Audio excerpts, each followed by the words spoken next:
पंढरीनाथ भगवान की जय, माऊली ज्ञानेश्वर महाराज की जय, जगद्गुरु संत तुकाराम महाराज की जय. आम्ही 200-300 दिवस काम केलं तर कर्मचाऱ्याला आयुष्य दिलं पाहिजे. अशा प्रकारचा नियम असताना, अशा प्रकारचा कायदा असताना साहेबांनी सांगितल्याप्रमाणे तुम्ही 20 वर्ष, तुम्ही 15 वर्ष अशा प्रकारचं काम करतायत, तरी सुद्धा ज्या वेळेला आपले हक्क मिळत नाही त्यावेळेला आपल्याला आंदोलन करावं लागतं.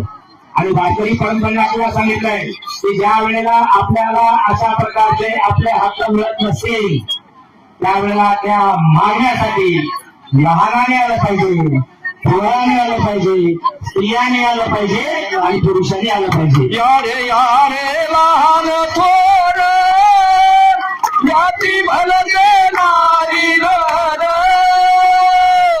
करावा विचार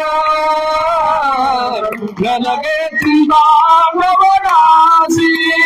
अरे आए लहान थोर याती भलती नारी नर, करावा विचार लगे चिंता नवनासी. कुणी यायचंय यारे यारे लहान थोर. आपल्या कामगार संघटनेमधला शेवटच्या पातळीवरचा पदाधिकारी असेल, शेवटच्या पातळीवरचा आपला सदस्य असेल, त्यांनी यायचंय.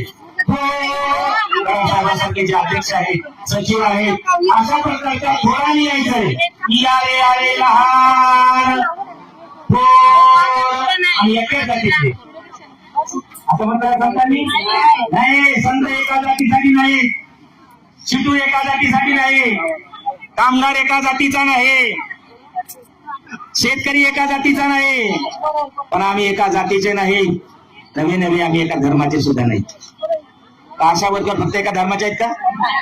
त्या आपल्या काम करणाऱ्या महिला का फक्त एका धर्माच्या आहेत का? एका जातीच्या आहेत का? नाही. पण तुम्ही एका जातीच्या, एका धर्माचे नाहीत, पण तुम्ही सगळे कामगार आहात. आणि कामगार असल्यामुळं कामगारांनी आपला लढा लढला पाहिजे. नारायण सुर्वे सांगून गेलेले काय, मी कामगार आहे, आणि पुढे काय, तळपती तलवार आहे. आम्ही कोण आहोत? कामगार आहेत आणि तळपणारी तलवार आहेत. आणि आमच्या हातामध्ये ही तलवार संतांनी दिली आहे. आमच्याकडचे वाद्य काढून घेतले. आम्ही ज्या वेळेला मध्ये यायला सुरुवात केली ना, तर त्यांना वाटलं काय बाबा हे मध्ये जाऊन बॉम्बस्फोट बिस्फोट करता की काय, या मृदंगामध्ये काही स्फोटक बिटक आणलीत की काय, या ताळामध्ये काही आरडीएक्स वगैरे आणला आहे की काय, या विण्यामध्ये आणखी काय जिलेटिनच्या कांड्या बिंड्या भरून आणल्यात की काय, असं म्हणून आमच्या पोलीस बांधवांनी बाहेर अडवलं. पोलीस बांधवांनो, तुमच्याविषयी आमच्या मनामध्ये फारसा राग नाही. मगाशी आमच्या ताईने घोषणा दिली, पोलीस हमारे साथ है, कारण तेही माणसं आहेत ना, तेही आपल्यासारख्या कष्टकऱ्यांचे, कामगारांचे, ते काय डायरेक्ट पोलीस झालेले नाहीत. ते अशाच आपल्या सगळ्या कोणातरी गोरगरीब कष्टकऱ्यांच्या घामातून त्या ठिकाणी त्यांच्या आई बापांना शिकवलं आणि त्या ठिकाणी पोलीस म्हणून आलेले आहेत. पण त्यांचा वरचा आदेश आहे की त्यांना घेऊन जाऊ देऊ नका, त्यांचं आंदोलन यशस्वी होऊ देऊ नका. पण पोलीस बांधवांनो, तुम्ही हा सगळा आमचा रिपोर्ट घेत असाल. पोलीस बांधवांनो, इथे काय चाललंय याची तुमच्याकडे नोंद असेल. काही आमचे बांधव ड्रेसमध्ये असतील, काही बांधव आमच्या स्पेशल ब्रांचच्या आजूबाजूला बसले असतील की सिटूच्या या आंदोलनामध्ये काय चाललंय, आमच्या महिला किती इथे बसल्यात आणि किती बाहेर जाऊन आईस्क्रीम खायल्यात,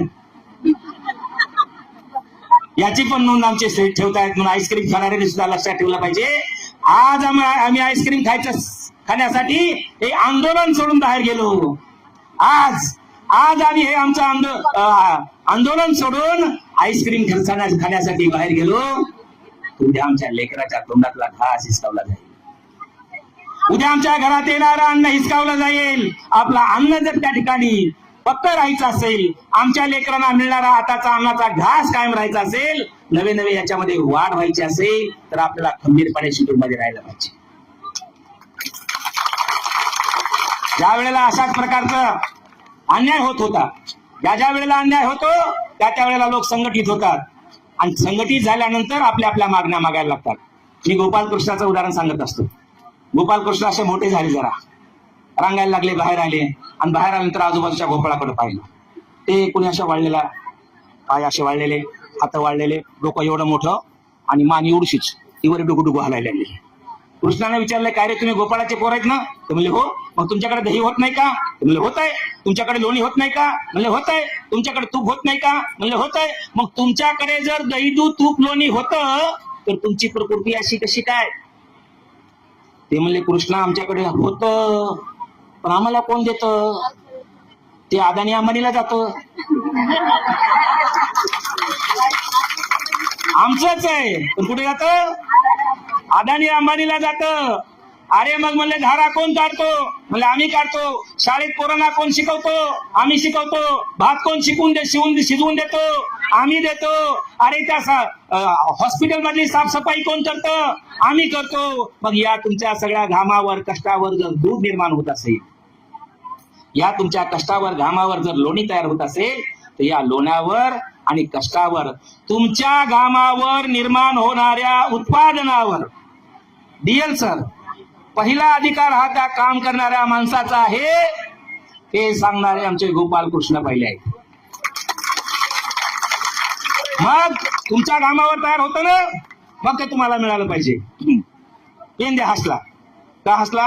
पेंद्या हा गोपालकृष्णाचा पक्षांतर्गत विरोधक होता. एकदम डायरेक्ट विरोधक असतात त्याच्याबद्दल बोलता येते, पण आपल्या संघटनेमधला एखादा आपल्याला आवडत असलं तर बोलता येत नाही. मग त्याच्याबद्दल काय करू? ते पेंद्या हसला आणि एखादा माणूस आपल्याला बघून हसलं की आपल्याला काय येते? राग येते. काय झालं पेंद्याला हसा? अरे मला हसावं नाही तर काय करावं? तू सांगतो आम्हाला की तुमच्या कष्टावर निर्माण होतं, पहिले तुम्हाला मिळालं पाहिजे, ते का आम्हाला कळत नाही का? मग कळत नाही तर का तुम्ही मिळवत नाही? अरे बाबा, आम्ही मागायला गेलो तर आम्हाला रटे बसतेत, पोलीस येतेत, लाठी हल्ला करतेत, ते आम्हाला जमणार नाही. मग मला आंदोलन करा. कुणी सांगितलं? डॉक्टर साहेब. पहिलं आंदोलन गोपालकृष्ण सांगितलं, काय करा? तुम्हाला जर तुमच्या हक्काचं मिळत नसेल तर उद्या सकाळी वासरं सोडायची नाहीत, उद्या सकाळी धारा काढायच्या नाहीत, उद्या सकाळी शेण काढायचं नाही. अरे म्हणले, कृष्ण आंदोलन फसलं तर? ते म्हणले, हो ना, मी आहे ना. आणि मग दुसऱ्या दिवशी सकाळी चांगले थंडीचे दिवस आधीच होते, सगळे गोपाळ पांघरून बिंगरून घेऊन झोपले होते. पेंद्याच्या आईनं हात मारले, पेंद्या वासरं सोड, धार काढायची आहे. पेंद्याच्या अंगावरचं पांघरून थोडं गरम झाल्यामुळे खांद्यावर आलं होतं, त्यानं तोंडावर घेतलं. बोबड्या लवकर ओठ, धारा काढ. ते म्हणला, आपण धारा काढणार नाही. त्यानं तोंडावर पांघरून घेतलं. आता उशीर होऊ लागला, आणि उशीर होईल तुम्हाला बद्दल कसं, शाळेमध्ये लेकरू जायचे, तुम्हाला शाळेत जायचे, लेकरू जर आवरून नाही काय होते? तुम्हाला राग येते. उठर बाळ्या म्हणलं. ती आई म्हणल्या, उठर बाळ्या. पोरं उठलेच नाहीत. शेवटी तिथं वासरा राहण्याची छेडी होती, काठी बारकी फोक आपल्या गावाकडच्या भाषेत. या सगळ्या आयानं फोक काढून असे पोरं हाणले. पेंद्या हाणला, वाकड्या हाणला, आणि आपल्याला बी असं आंदोलन करायला लागले, पोलीस कधी कधी हाणते, आहे का नाही? तसं त्या पेंद्या वाकड्याला हाणल्यानंतर सगळ्यांनी वासरं बिसरं सोडे, माया गेल्या तिकडे. कृष्णाने सांगितलं, आपल्या आंदोलनाची दिशा ठरवण्यासाठी काय यशस्वी विठ्ठल